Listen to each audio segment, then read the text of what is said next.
Everyone, આજે આપણે બનાવીએ ચોકલેટ આઈસ્ક્રીમ. એના માટે મેં શું કર્યું છે, અડધો લીટર દૂધને ગરમ કર્યું, પછી ગેસને સ્લો કરીને 10 મિનિટ સુધી એને બોઇલ થવા દીધું અને 5 મિનિટ બે મિનિટ એને ચમચો હલાવતી ગઈ અને કન્ટિન્યુઅસ 10 મિનિટ સુધી એને બોઇલ કર્યું. અત્યારના બી બોઇલ થાય છે આપણું મિલ્ક.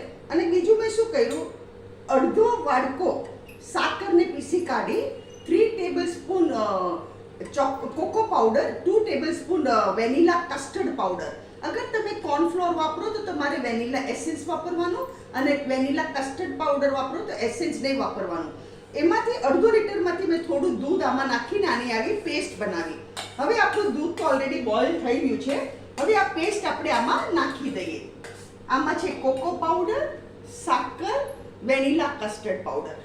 અને દૂધ તમારે મલાઈવાળું જ લેવાનું, એટલે જેમાં મલાઈ થતી હોય એ જ દૂધ લેવાનું.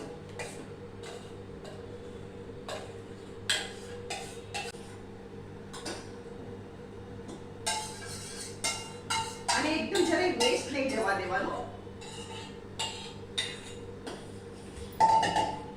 હવે એક ઉભરો આવે એટલે આપણે ગેસ બંધ કરી દઈએ.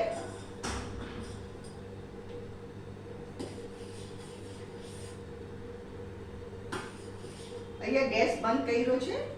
હવે ફ્રેન્ડ્સ, આપણે શું કરવાનું, આ છે ને એકદમ ઠંડુ થવા દેવાનું, પછી કન્ટેનરમાં કાઢીને ફ્રીઝરમાં સેટ કરવા મૂકી દેવાનું.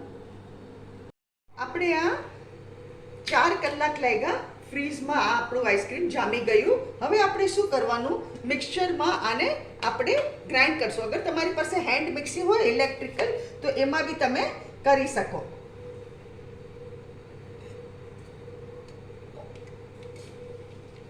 આને આપણે મિક્સચરમાં એકવાર ફેરવી દઈએ.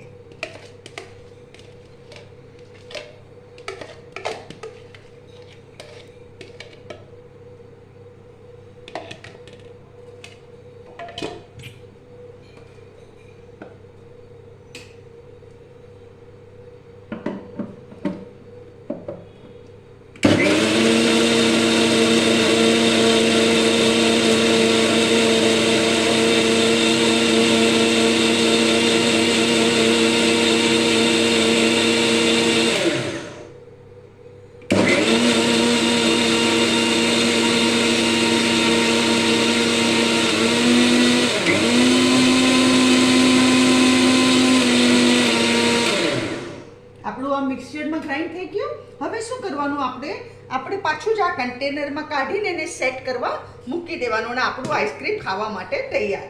અને આમાં તમારે ખાસ યાદ રાખવાનું, ફૂલ ક્રીમ મિલ્ક લેવાનું. હા, ફૂલ ક્રીમ મિલ્ક લેશો તો તમારે એકદમ ક્રીમી થશે આઈસ્ક્રીમ. હવે આપણે આ કન્ટેનરમાં આને નાખી દઈએ અને પાછું આપણે આને સેટ કરવા મૂકી દઈએ.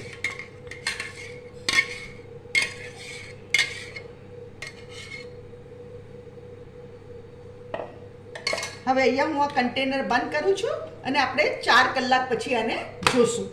ત્યાં સુધી આપણે એને ફ્રીઝરમાં સેટ કરવા મૂકી દઈએ. તમને 4 કલાક કીધેલા, પણ મેં 7 hours સુધી એને ફ્રીઝ કર્યું આઈસ્ક્રીમને. આ આપણું આઈસ્ક્રીમ થઈ ગયું છે. તમારે તમારું ફ્રીજના ટેમ્પરેચર પ્રમાણે આઈસ્ક્રીમ જોવાનું. ઓકે, અને આ હવે આપણે સર્વ કરીએ. આપણું આઈસ્ક્રીમ મસ્ત થઈ ગયું છે.